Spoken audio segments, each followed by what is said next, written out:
Familiar with this area say this fence runs at least a mile, and they're not sure how a person got back into this wooded area.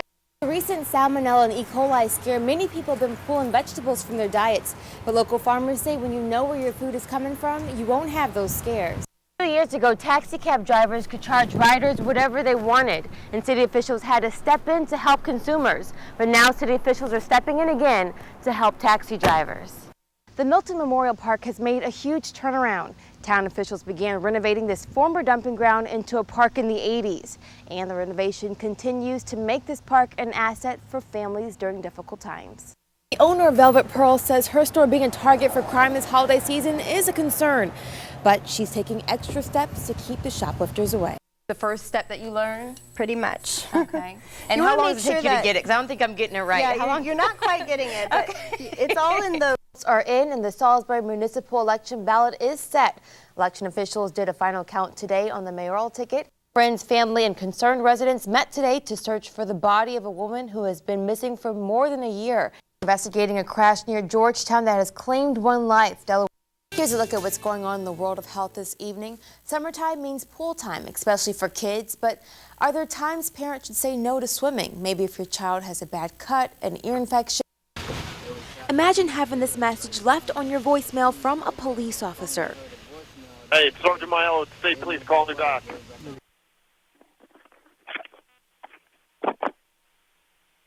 Why, that's what I think about. And I need to hear like that one time. That's when I say to myself, oh, my God. What did you do today? I listened to some voicemail play for 20 minutes. Talita DeShields says this message was left for her by mistake on November 3rd from a Maryland State Trooper who was on duty at the Princess Anne Barracks. I was shocked. To me, I think he should be fired. For him to say that over a voicemail, I'm thinking he's being unfair to others. DeShields says the trooper who identified himself as Sergeant Maiello on the recording was contacting her to get information about an inmate who escaped from the Poplar Hill Correctional Institution.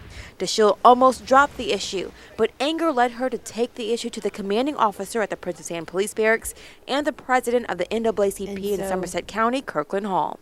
Did you believe that that message was left? It was hard to believe. Then again, we all have a tendency to say things. Sometimes we think that nobody's around, and unfortunately, the recording was still on, and unfortunately, he got caught up.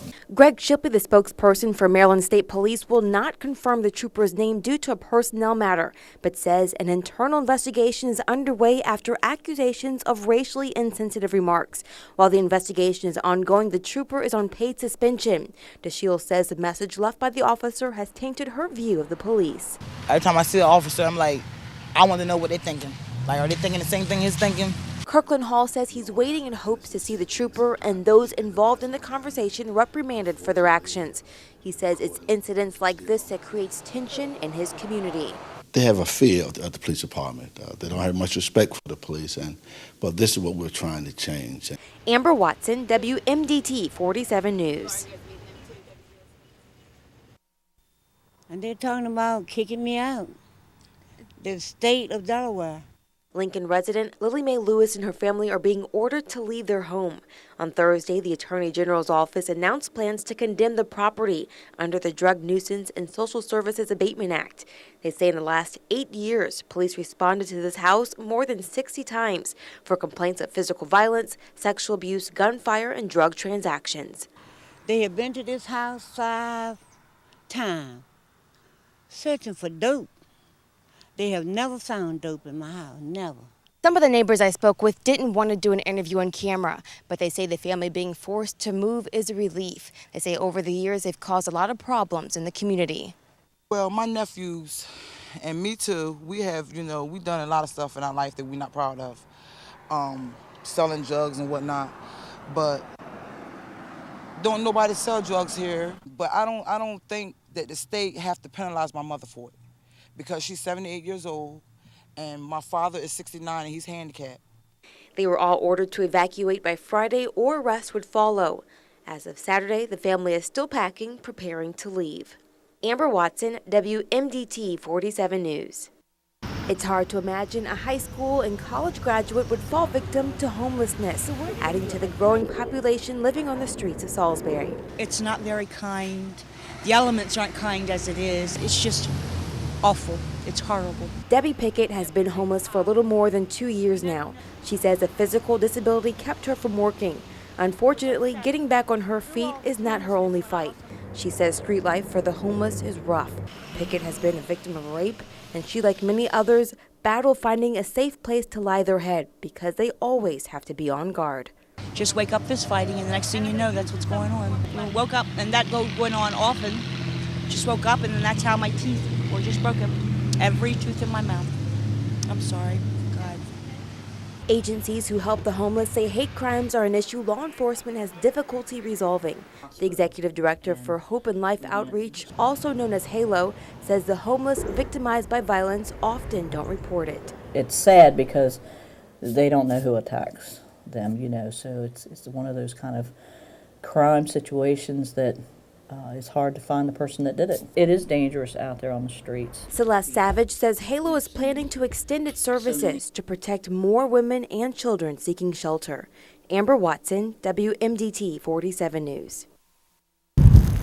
Mother Nature has made her presence known in Dorchester County, and from the looks of it, Mama's not happy. I was afraid to look out. This morning I got up like, wow. As you can see, this winter storm has not been kind to Cambridge as the snow is falling down. Not too many people out on the roads, but just looking below, you can see how deep it is.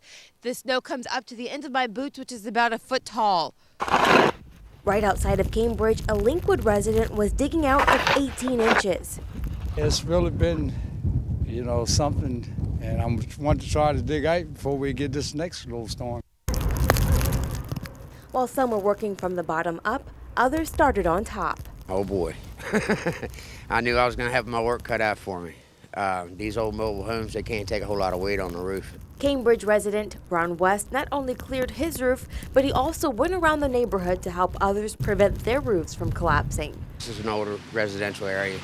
A lot of older people can't get out and do this. Very wet, very heavy. It's a lot of work. It's really nasty. Surprisingly, some are liking this blast of winter weather. It's been fun, really. You enjoying this? I enjoy this, yeah. Wow. Except for it's cold and I'm going in the house. Okay. I'm with him. Amber Watson, WMDT 47 News.